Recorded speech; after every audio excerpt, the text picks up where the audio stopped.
أعوذ بالله من الشيطان الرجيم. بسم الله الرحمن الرحيم. وَإِذْ قَالَ لُقْمَانُ لِابْنِهِ وَهُوَ يَعِظُهُ يَا بُنَيَّ لَا تُشْرِكْ بِاللَّهِ۔ ذرا یاد کرو جب کہ کہا تھا لقمان نے اپنے بیٹے سے، اور وہ اسے واعظ کہہ رہے تھے، نصیحت کر رہے تھے۔ عام طور پر یہی خیال ہے کہ یہ انتقال کے وقت کی نصیحت اور وصیت تھی۔ اب ظاہر بات ہے کہ انسان اپنے انتقال کے وقت اپنے بیٹے کو وہی باتیں بتائے گا جو اہم ترین ہے اس کے نزدیک، اس کی زندگی کا حاصل ہے۔ دولت مند شخص اپنے دولت کا حساب بتائے گا، کہاں کہاں کس کس شکل میں ہے۔ حکیم انسان کے لیے اس کی حکمت ہی اس کا اصل خزانہ ہے، دولت ہے۔ تو اس حکمت کا خلاصہ اور لب لباب ہے جو حضرت لقمان منتقل کر رہے ہیں اپنے بیٹے کو۔ اسی کو اقبال نے کہا تھا کہ یہی ہے متاع فقیر، میرے قافلے میں لٹا دے اسے، لٹا دے ٹھکانے لگا دے اسے۔ میرے پاس جو حکمت ہے، جو بھی میں نے قرآن سے اخذ کی ہے حکمت، یہی کچھ ہے۔ ساقی متاع فقیر، اس اے ساقی متاع فقیر یہی کچھ ہے، میرے قافلے میں لٹا دے اسے، لٹا دے ٹھکانے لگا دے اسے۔ اب حضرت لقمان کیا کہہ رہے ہیں؟ پہلی وصیت، پہلی نصیحت، اللہ کے ساتھ شرک نہ کرنا۔ یہ بھی عقل کا تقاضا ہے۔ یہ پورا نظام کائنات کا اتنا مرکزیت لیے ہوئے ہے، اس کے اجزاء آپس میں اس طرح مربوط ہیں کہ یہاں کنٹرول کسی ایک ہی ہستی کا چل سکتا ہے، دو کا نہیں۔ دو کا ہوگا لفسدتا، اللہ کے سوا بھی کوئی الہ ہوتا تو کائنات میں فساد ہو جاتا۔ ایک کی مرضی یہ ہے، دوسرے کی یہ ہے۔ قرآن میں یہ بھی آیا ہے کہ پھر ہر جو الہ، ہر خالق اپنی شے لے کے علیحدہ ہو جائے گا۔ ایک ہستی ہے جو اس کائنات کو کنٹرول کر رہی ہے، ایک ذہن ہے جو اس کائنات میں کار فرما ہے، ایک حکمت ہے جو اس پوری کریشن کی پشت پر ہے۔ ایک قل هو اللہ احد۔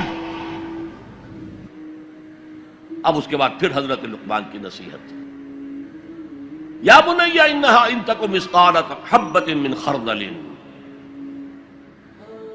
اے میرے بچے، انہا، اس میں عمل کا معاملہ ہے، عمل سیئہ ہو یا حسنہ ہو، ہا کی ضمیر مؤنث آئی ہے۔ انہا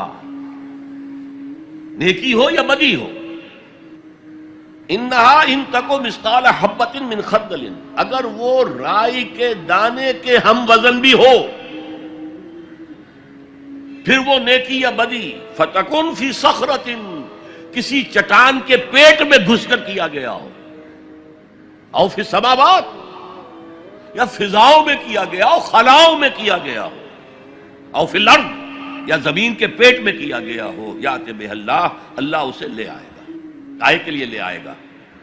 جزا و سزا کے لیے لے آئے گا۔ انسانی اعمال میرے بیٹے یہ جان لو ضائع ہونے والی چیزیں نہیں ہیں، ان کے بدلے نکلیں گے، ان کے نتائج نکلیں گے، ان کے بدلے مل کر رہیں گے۔ چھوٹی سی چھوٹی چیز بھی، رائی کے دانے کے ہم وزن بھی ہو، مثقال ثقل سے بنا ہے، ثقل کہتے ہیں بوجھ کو، تو اگر وہ رائی کے دانے کے ہم وزن بھی ہوگا تو کہیں نہیں چھپے گا۔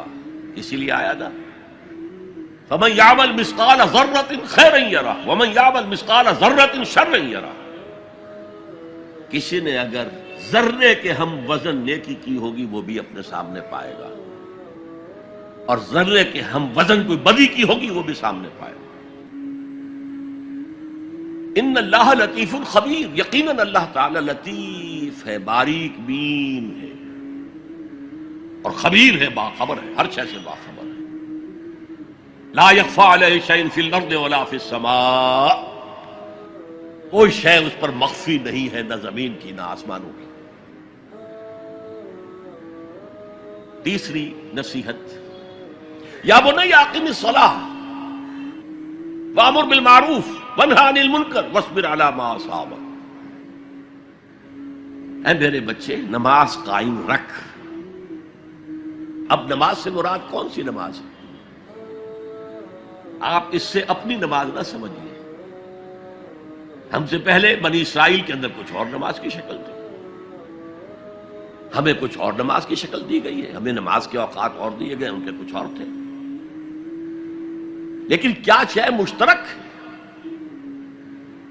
اللہ کے ساتھ ایک لا لگانے کی شکل، اللہ کے ساتھ تجدید عہد کرتے رہنا، اللہ تعالی کے ساتھ ایک تعلق قلبی اور ایک ربط ذہنی برقرار رکھنے کا کوئی نظام ہونا چاہیے. وہ ستون مانو اسے، الصلاۃ عماد الدین. تو نماز قائم رکھ، میں نے ترجمہ رکھ کیا ہے، کر نہیں. ظاہر بات ہے کہ لقمان بھی نماز پڑھتے ہوں گے، جو بھی نماز تھی ان کی، اور یقیناً ان کا بیٹا بھی پڑھتا ہوگا. اس لیے یہاں نماز قائم کر کی بجائے بہتر ترجمہ ہے نماز قائم رکھ. وَأْمُرْ بِالْمَعْرُوفِ وَانْهَ عَنِ الْمُنْكَرِ. اب پھر فطرت کا معاملہ آ گیا. فطرت انسانی واقف ہے کہ یہ شر ہے، یہ خیر ہے، جسے میں نے اس سے پہلے کہا ہے کئی مرتبہ، بیسک ہیومن موریلٹی جو پوری انسانیت کی میراث ہے، ہر مذہب میں وہی ہے. اسی کی بنیاد پر کچھ لوگ ڈیولپ کرتے ہیں فلسفہ وحدت ادیان، لیکن وہ بات درست نہیں ہے. البتہ یہ کہ جہاں تک بنیادی اخلاقی تعلیمات ہیں وہ مشترک ہیں، وہ انسانوں کی مشترک میراث ہے. جھوٹ مت بولو، سچ بولو، وعدہ خلافی نہ کرو، وعدہ پورا کرو. راہ میں کوئی بھٹک رہا ہو تو راستہ دکھاؤ، کوئی اندھا ہے تو انگلی پکڑ کر اسے سڑک پار کرا دو. یہ فطرت انسانی ہے. اس پہلو سے معروف کا لفظ آیا، نیکی کا لفظ ہی نہیں آیا یہاں. جانی پہچانی شے. اذا ساعت کا سیئتک وحرت کا حسنتک فانت مومن. اگر تمہیں کوئی نیکی کا کام کر کے مسرت حاصل ہو، دل میں انشراح ہو جائے اللہ نے مجھے توفیق دی، اور کوئی برا کام کر کے برا لگے یہ میں نے کیا کر دیا، نہیں کرنا چاہیے تھا، تو تم مومن. تو معروف شے ہے، جانی پہچانی چیز ہے نیکی، اور منکر ہے، فطرت انسانی ابا کرتی ہے برائی سے. یہ علیحدہ بات ہے کہ انسان جو ہے اپنی فطرت کے خلاف چلتا ہے، اپنے مفادات کو دیکھتا ہے، دنیا پرستی میں غرق ہو گیا ہے کہ اندر سے اس کا ضمیر کانشنس اسے ملامت کرتا ہے تم غلط کام کر. پھر آیا بر میں ہم دیکھ سکے وہ اپنے آپ کو سیٹسفائی کرنے کے لیے کہتا ہے میں فلاں فلاں نیکی کا کام بھی تو کر رہا ہوں، تو اتنا مضطرب کیوں ہے؟ تو یہ سارا معاملہ معروف منکر. یا بنی اقم الصلاۃ وامر بالمعروف وانہی عن المنکر. اے میرے بچے نماز قائم رکھیو. انتقال کے وقت کی یہ وصیت ہے. اور نیکی کا حکم دیتا رہیو، معروف شے کا پرچار کریو. یہ وہی مضمون آ گیا سورۃ العصر کا، والعصر ان الانسان لفی خسر الا الذین آمنوا وعملوا الصالحات وتواصوا بالحق وتواصوا بالصبر. یا بنی اقم الصلاۃ، یہ عمل صالح. شرک سے بچ گئے، یہ ایمان ہے، توحید ہے. وامر بالمعروف ونہی عن المنکر، حکم دے نیکی کا، بھلائی کا، معروف کا، اور روک منع کر منکر سے، جس سے ابا کرتی ہے انسان کی فطرت، جس میں وہ جانتی ہے کہ یہ کام اچھا نہیں. وَاصْبِرْ عَلَىٰ مَا أَصَابَكَ، وہ صبر بھی آ گیا، وَتَوَاصَوْا بِالصَّبْرِ، اور پھر جو بیتے اس پر صبر کیجو. اس لیے کہ امر بالمعروف اور نہی عن المنکر بڑا کڑوا فعل ہے. یہ خاص طور پر نہی عن المنکر کسی کو اچھا نہیں لگتا، ریزنٹمنٹ ہوتی ہے.